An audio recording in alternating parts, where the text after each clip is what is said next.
You know what's strange? Some of the kindest people you'll ever meet are also the hardest on themselves.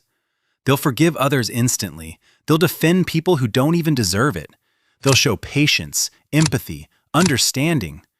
But when it comes to themselves, there's no mercy, no understanding, no second chances, just a constant voice saying, "You should have done better." And the strangest part? You're aware of it. You know you're being too hard on yourself. You catch the thoughts while they're happening.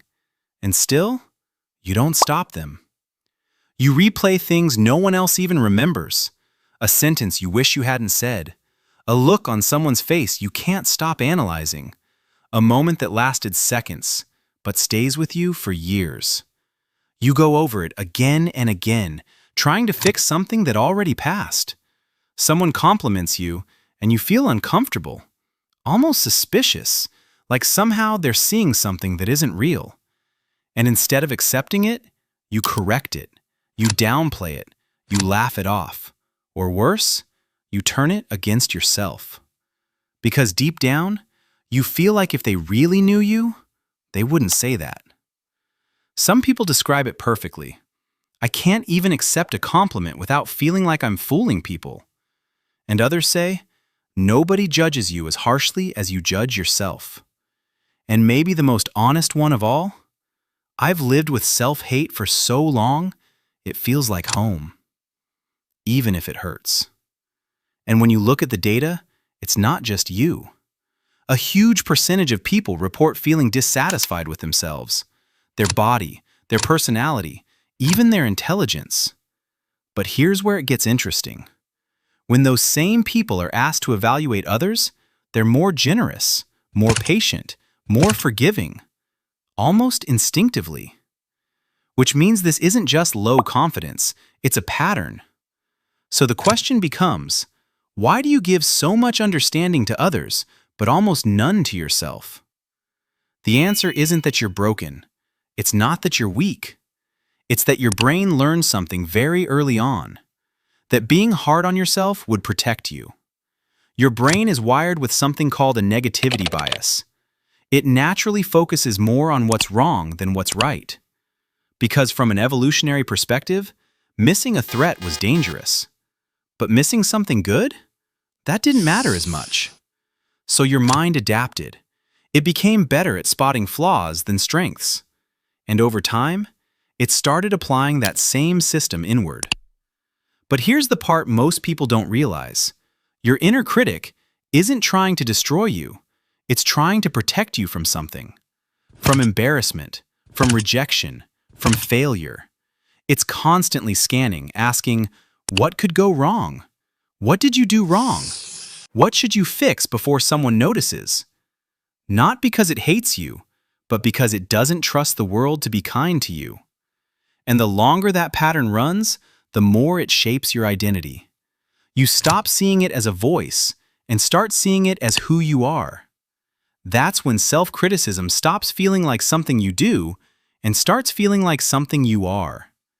And that shift makes it even harder to question. And sometimes, that voice gets so familiar that you stop questioning it entirely. It becomes automatic, like background noise you've heard for years. You don't even notice when it starts speaking, only how it makes you feel afterward. Tired, small, not enough. And the more you listen to it, the more it feels like truth, even though it was never meant to define you. And that usually starts earlier than you think. At some point in your life, you learned that being accepted came with conditions. Maybe love felt earned, not given. Maybe mistakes were pointed out more than successes were celebrated. Maybe you learned that being good meant being quiet, perfect, easy to deal with. So your brain adapted. It created a system. If I criticize myself first, no one else can hurt me. If I lower my expectations, I won't be disappointed. If I fix every flaw, I'll finally be enough. And over time, that voice stopped sounding like protection and started sounding like truth. That's why someone once said, "When I am good, no one remembers. But when I am bad, no one forgets." And after hearing that enough times, you start living like it's real. This creates something we can call the compassion gap. You give compassion freely to others, but deny it to yourself. Not because you don't deserve it, but because you were never shown how to give it inward. And the hardest part? It feels productive. You think, if I'm harder on myself, I'll improve. If I push more, I'll become better. But instead, you become exhausted. Because no one can grow in an environment where nothing is ever enough.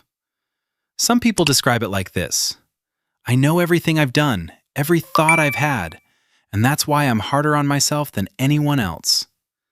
Because you see everything, every mistake, every doubt, every moment of weakness. But when it comes to others, you don't see their full story, so you give them grace. That's the paradox. You judge yourself based on everything you know, and others based on everything you don't. And that imbalance feels like truth, even though it isn't. And once you really see that, something shifts. Not dramatically, but quietly. Because you start to question the voice you've been trusting for so long. What if that voice was never meant to guide you, but only to protect you? And what if you don't need that level of protection anymore?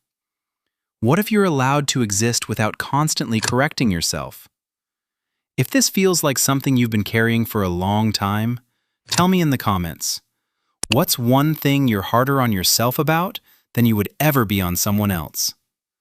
Because the truth is, you were never meant to live like this, constantly correcting yourself, constantly shrinking yourself, constantly trying to earn your own approval. You were meant to feel at home in your own mind, not like a guest, not like a problem, but like someone who belongs there.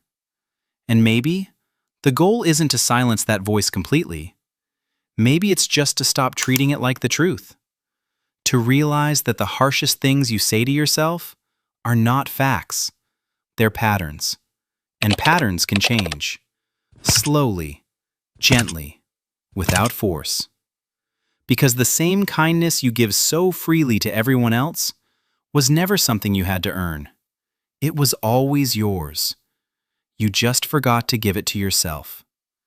And maybe today, you don't need to fix everything. Maybe you don't need to become someone new. Maybe all you need is to soften the way you speak to yourself just a little. To replace one harsh thought with something slightly more patient. And when you do that, something begins to shift. Not loudly, not instantly, but in a way that feels lighter, quieter. Like something inside you is finally letting go. Like your mind is no longer a place of pressure, but a place you can actually rest. And for the first time in a long time, it starts to feel like milk and honey for your soul.